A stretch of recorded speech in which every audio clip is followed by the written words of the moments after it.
In this video, we will learn how to find the slope given an equation.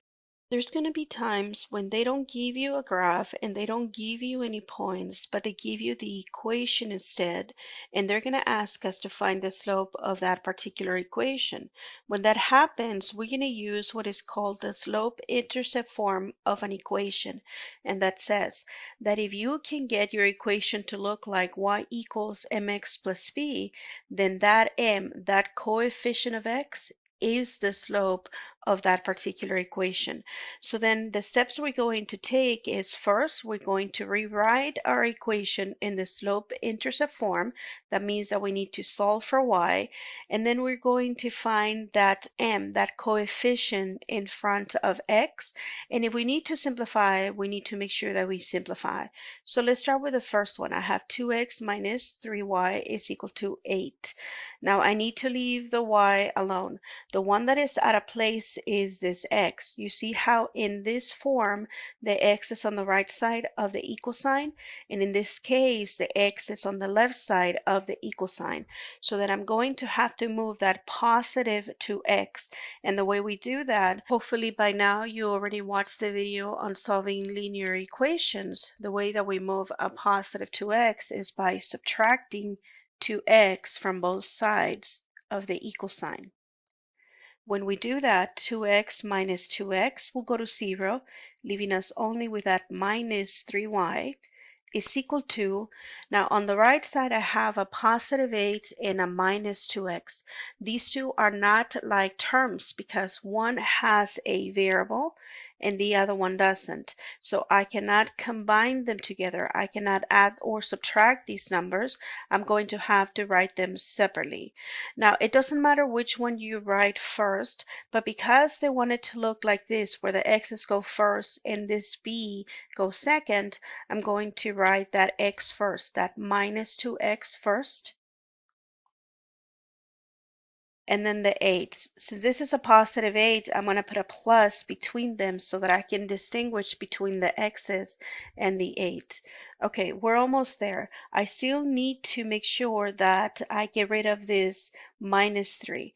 Now, because this minus 3 is next to the y and there's no symbol between them, that means that this negative 3 and the y are multiplying. So the opposite of multiplication will be to divide. So we're going to divide every single term by minus 3.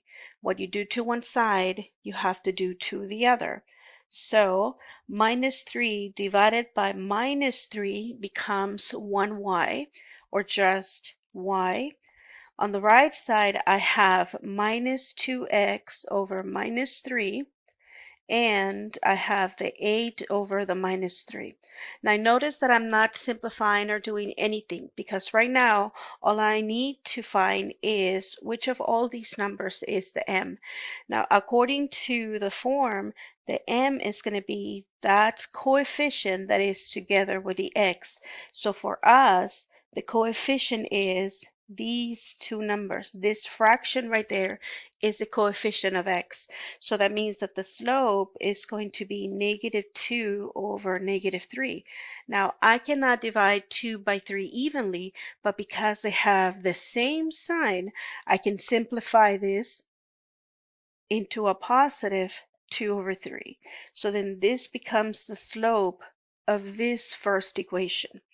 Let's try the next one. You notice how this second one, it's already solved for y. If your equation is solved for y, all we need to do is find that m. We need to find the coefficient that is together with x, that is the slope. So in this case, the 6 is not the slope because it doesn't have the x, but the 7 is a coefficient of x. Now what we do is we take the sign in front. So then minus 7 becomes the coefficient of x. That means that the slope is negative 7 for the second equation. Now before we move to the next examples, there is a second method to find the slope of an equation if it looks like example A, and that is if your equation is in the form ax plus by equals c. This is called the standard form. And the standard form states that if you want to find the slope when it looks like ax plus by equals c, then we just do negative a over b. Example A has 2x minus 3y is equal to 8. That means that A is this 2, B is this minus 3, and C is this 8. And if I want to find the slope to be minus A over B, that means that I take the 2, put a minus in the front, and then I take the B. So that's a minus 3. Again, I cannot divide 2 by 3 evenly, but the minus minus will become a positive. So then we get the same slope as before. We get that the slope of A is 2 over 3. Let's go to the last two examples then. Now that we have two different ways to find the slope of an equation, either the slope-intercept form, if the equation is in the y equals mx plus b, then the slope is m, or in the standard form, if the equation looks like ax plus by equals c, where the slope becomes minus a over b, then we can select either one, whichever one will be easiest depending on the equation that we are given. So let's find the slope of these two equations. I'm going to look at a, and I see that a starts with y equals negative 5.